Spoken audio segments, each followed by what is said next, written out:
Hello and welcome to Miss Hannah Loves Grammar. In this video I'll be considering with you what to include in an AQA A-level exam essay for the set text Othello. So as you know, this particular exam board has 5 assessment objectives and AO1 and AO2 are doubly weighted. Let's get started by considering AO1, which is marked under 2 specific features. It's marking you on terms of your ideas, so that's how you manage the extract you're given, how you situate it. Do you consider where it's from, what happens before or after? Are you truly reading the question? The best way to check that is to ensure that you have defined the key terms of the question, that you've outlined the key terms of the question in your opening, and that you apply the key terms of that question throughout your response, always linking back to the question.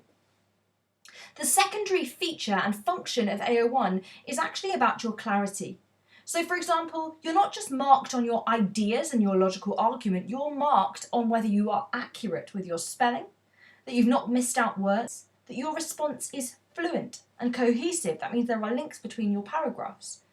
I've noted down a few other things that I've noticed over the years with my A-level classes. For example, the misuse of apostrophes, getting there, and there mixed up. The biggest thing I've noticed is that students tend to write in the passive voice in exams, for example, saying, by using such and such. Instead, I would argue that the best way to be active is to instead root it in Shakespeare. Shakespeare uses this, Shakespeare presents this, Shakespeare demonstrates this. Far more engaging and much sharper in terms of how much you write and how quickly. Next up, we have to consider the methods that Shakespeare has used. And these are the common things you can find within an extract. I find that it's important to comment on the form of the text, whether it's a soliloquy, prose or blank verse, but also what does the punctuation actually show you, not just the language itself. Incessant questioning often shows unease, insecurity, confusion, and don't undeniably miss out on the opportunity to make the links between, let's say, the figurative language of a simile or a metaphor and what it alludes to. This is a deeply religious society that Shakespeare is writing for. So how does it link to the Bible? Does it? Is there a mythological reference? The questions to ask ourselves within the extract at least is, what are the trends with these devices? How do they work within the extract? Additionally, my golden rule is to embed quotes and terminology. Try and weave these into your response to show that you are perceptive and aim to comment on the effect that these devices would have had and do have on us as an audience. The other thing to consider really is, why does Shakespeare even bother including these devices? There's an intentionality that we need to consider. So context. I'm now sharing some quick wins about context. So it was first performed in 1604. That means that King James I was on the throne, hence why we call his audience a Jacobean audience. It's important to note that at the time, the notion of the husband as the master of the wife was very well communicated and understood. Marriage was seen in terms of its function for reproduction, avoidance of sin, and companionship, as rooted in the Bible. Blacks and Moors were seen as others, and the idea of honour was rooted in 2 things: that you said what you would do. If you didn't do what you said, you had little honour. The things to consider with any of the questions, though, is what does that key theme or idea that's central to the question mean to us now as an audience? What would it have meant to a Jacobean audience? Here's my view on a few things you could mention in terms of links between us as an audience and the Jacobean audience, because it's all too easy sometimes to alienate the 2 audiences as if they don't share much. We do share a few things. For example, a Jacobean audience like us might also empathise with Desdemona's plight and her lack of agency in the play, especially by Act 5, Scene 2. A Jacobean audience like us might condemn Iago's Machiavellian and very unchristian actions, though today perhaps we'd concentrate more on his immoral actions. A Jacobean audience, much like us, would sympathise perhaps with how easily Othello is led astray at the threat of cuckoldry. They, like us, might feel anger and disgust that Othello would so easily believe Iago's manipulations. It's all spanning within one scene, Act 3, Scene 3, and it unravels from there. They, like us, may recognise the importance of reputation and honour to a man, and how when that is in jeopardy, things fall apart for said man, whether that's Cassio or Othello, or even to some extent Brabantio. We learn that. A Jacobean audience like us might also reflect on how otherness and being an outsider is isolating in society.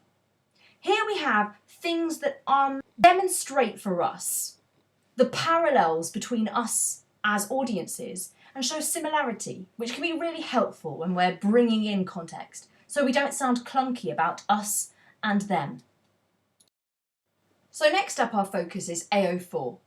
And that's, broadly speaking, the broader literary links and how this extract and question fits into your understanding of love through the ages. So within this question, it's about what happens before and after this extract, contextualised within its literary context, how the theme or idea of the question changes over the course of the play. Are there any links to other Shakespearean tragedies? Can you make any links to the Bible? Or other mythological references? As you'll notice, there's a definite crossover between AO2 and AO4. But you can consider the characterisation. Let's say for our tragic hero, Othello, is he a typical or atypical tragic hero when we consider Shakespeare's other tragedies? What about Desdemona and Emilia? Do they fit the mould of other Shakespearean heroines? Have some idea of how you could weave a comment like this into any response. As long as it matches the key theme or idea of the question, you will definitely show that you have a broader knowledge than simply the extract in front of you. You should be weaving in moments from the wider play, but drawing links to Shakespeare's broader tapestry is most impressive. As we move into AO5, what we're actually considering is your interpretation, your critical awareness of this response that you're giving, providing your interpretation and your meaning behind your analysis and Shakespeare's messages. But as opposed to simply just relying on I think this and I think that, avoid the first person. I think a very clever way of considering the broader tapestry of other people's responses is to use critics. So here I have a few that I would recommend, namely because they often contrast each other. So you can say things like, whereas this critic says this, another says that, and then you can evaluate your own view. Let's take, for example, A.C. Bradley. He believes that Othello is the most romantic figure among Shakespeare's heroes, and that love is central to the play. Yet, by contrast, F.R. Leavis asserts that Othello's love is composed, frankly, very much so by his own ignorance, and his ignorance of Desdemona, and that it's an uncommon kind of grudging malice that he displays to her, which is the opposite of love. Two very nicely contrasting critics there.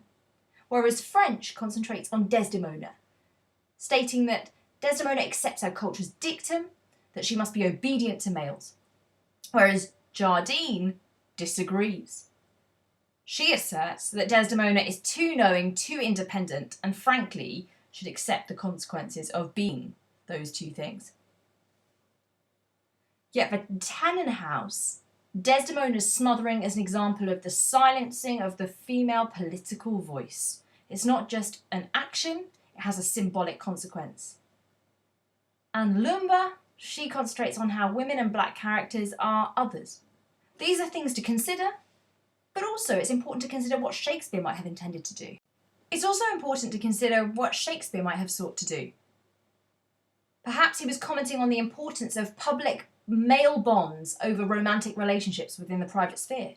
Perhaps he's commenting on the ways in which class, social position, and rank pigeonhole, trap, and frustrate us. Perhaps he's encouraging the audience that, considering the lack of freedom and options for women, there is a problem in society.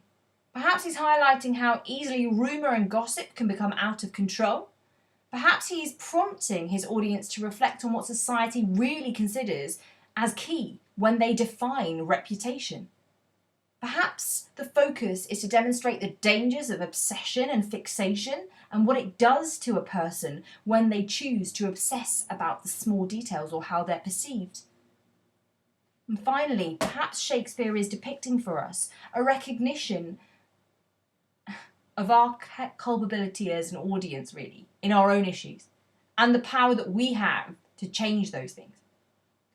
Regardless of how you see this play, your response should consider with clarity and accuracy what your logical argument is, using evidence from the extract that details the effects of the devices Shakespeare has chosen to use and referring to the broader tapestry of the play.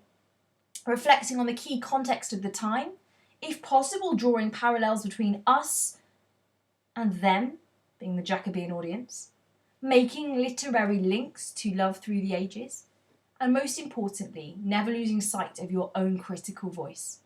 Whilst that might seem like a lot, with a great subject knowledge that no doubt you have to be watching this video about Othello, and a confidence that you might have in your own interpretation, you will surely secure a strong enough response to do yourself proud. So good luck, especially if you're writing a response at A-level. Why not subscribe to Miss Hannah Loves Grammar for all things English, literary and grammatical?